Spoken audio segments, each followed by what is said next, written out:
माननीय प्रधानमंत्री जी, माननीय केंद्रीय गृह मंत्री जी की ओर से स्पष्ट निर्देश थे कि मार्च 2026 तक नक्सल समस्या से हमें न सिर्फ प्रदेश बल्कि देश को मुक्त करना है। बहुत बड़ी समस्या आंतरिक सुरक्षा की रही है, बल्कि आज़ादी के बाद सबसे बड़ी समस्या, सबसे बड़ी चुनौती रही है, जो एक प्रदेश तक सीमित ना होकर के कई प्रदेशों में इसका प्रभाव रहा है। 70 वर्षों से आपकी सेवा में रमेश सिलाई मशीन 3 वर्षों की वारंटी के साथ थोक व फुटकर विक्रेता। आपका विश्वास ही हमारी पहचान है। मध्य प्रदेश से एक बड़ी खबर सामने आई है। प्रदेश को नक्सल प्रभाव से मुक्त घोषित करते हुए पुलिस महानिदेशक कैलाश मकवाना ने इसे ऐतिहासिक उपलब्धि बताया है। इंदौर में आयोजित all India police shooting championship के दौरान उन्होंने कहा कि यह सफलता मजबूत राजनीति, इच्छा शक्ति, केंद्र के स्पष्ट और सुरक्षा एजेंसियों के बेहतर समन्वय का परिणाम है। डीजीपी ने कहा कि देश की आंतरिक सुरक्षा के लिए नक्सलवाद लंबे समय से बड़ी चुनौती रहा है, लेकिन प्रधानमंत्री नरेंद्र मोदी और केंद्रीय गृह मंत्री अमित शाह की स्पष्ट मंशा थी कि 31 मार्च 2026 तक देश को नक्सलवाद से मुक्त करना है। इसी लक्ष्य को ध्यान में रखते हुए प्रदेश में योजनाबद्ध अभियान चलाया गया।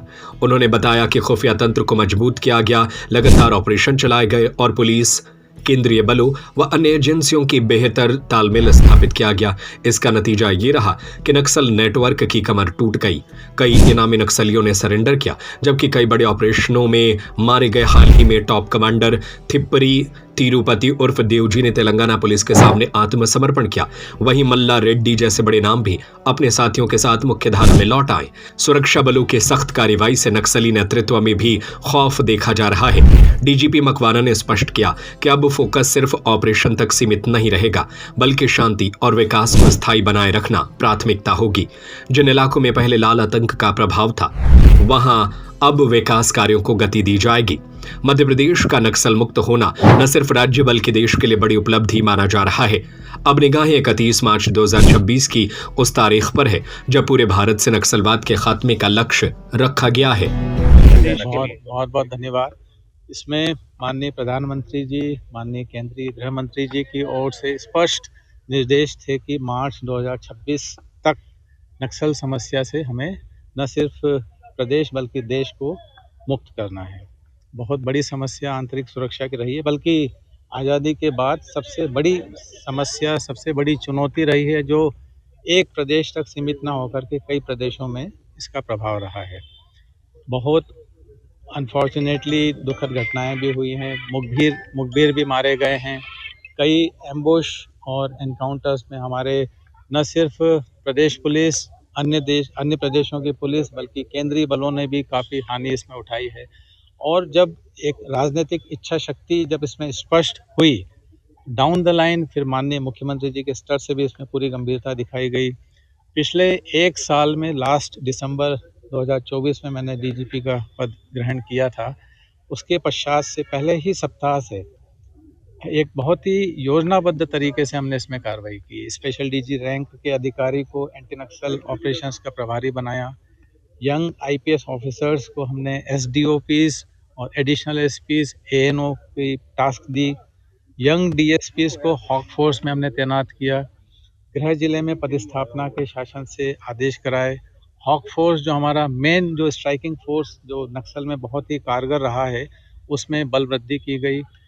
विशेष सहयोगी दस्ता, उसमें बल वृद्धि की गई। इस तरीके के ढेरों उपाय हैं और माननीय मुख्यमंत्री जी के स्तर से भी इसमें हर महीने एक मॉनिटरिंग मीटिंग हम इसमें कराते थे, जिसमें अन्य विभागों के वरिष्ठ अधिकारी इंक्लूडिंग चीफ सेक्रेटरी भी उपस्थित रहते थे। तो अन्य विभागों से जो अपेक्षित कार्रवाइयाँ, चाहे दूर दराज में रोड, पुल, पुलिया, टावर्स जो उसमें बनवाने हैं कम्युनिकेशंस के लिए, वो सारी एक ये सभी विभागों की एक बहुत ही, मैं कहूँगा कि एक समन्वित बहुत अच्छे प्रयासों का ही ये परिणाम है कि 11 दिसंबर 2025 को हम मध्य प्रदेश पुलिस के द्वारा प्रदेश को नक्सल मुक्त। देखिए, अगर यहाँ के अधिकारी बोलते हैं बल की कमी है, तो वो गलत नहीं बोल रहे हैं। मैं इसमें बताना चाहूँगा, क्योंकि पूरे प्रदेश में ही करीब 20,000 पुलिस बल की कमी है। और जैसा आपने जानकारी में है ही, माननीय मुख्यमंत्री जी ने भी घोषणा की थी, 22,500 पदों की भर्ती हम हर साल 3 फेजेज में हम कर रहे हैं। पिछले साल हमने 7,500 कांस्टेबल्स 500 सब इंस्पेक्टर्स और 500 स्टेनो ऑफिस स्टाफ के पदों की स्वीकृति कराई 8,500 की, जिसकी भर्ती प्रक्रिया अंतिम चरण में है। इस साल भी हमने प्रस्ताव भेजा है, जल्दी हमें अनुमति प्राप्त हो जाएगी। तो नेक्स्ट 3 इयर्स में मेरा ये मानना है कि हम जो रिक्त बल की समस्या से जूझ रहे हैं उससे हम मुक्ति पा सकेंगे, और निश्चित रूप से न सिर्फ ट्रैफिक बल्कि उज्जैन सिंहस्थ जो अभी 2028 में है उसके लिए भी ये आवश्यक है। तो अन्य कई समस्या, क्योंकि अभी दुर्भाग्य से कई जिले के कुछ थाने हैं जो अपने स्वीकृत बल की आधी तैनाती में काम कर रहे हैं, तो बल की समस्या है। सर, एक अफवाह पूरे प्रदेश में है बच्चा चोरी को लेकर, सर इस पर क्या आप कहना चाहेंगे? क्योंकि काफ़ी अफवाह तेजी से चल रही है बच्चा चोरी को लेकर, लेकिन ऐसी कोई घटना नज़र नहीं आ रही है। जी, ये अभी हाल ही में इंदौर नगरी में, भोपाल नगरी और भी अन्य जिलों में भी इस तरह की अफवाहें चली थी। कमिश्नर पुलिस इंदौर हमारे साथ में मौजूद हैं यहाँ पर, उन्होंने भी इसके काफ़ी प्रोएक्टिव मेजर्स लिए, अफवाहें जो थी उनका खंडन किया, सोशल मीडिया में भी उसको जो है प्रचारित किया गया कि इस तरह की कोई भी घटनाएं घटित नहीं हुई हैं। तो मैं आपके माध्यम से पुनः आम जन को मैं आग्रह करना चाहूँगा और ये बताना चाहूँगा कि इस तरह की कोई भी गैंग सक्रिय नहीं है। आप कृपया किसी भी अफवाहों में ना आएं।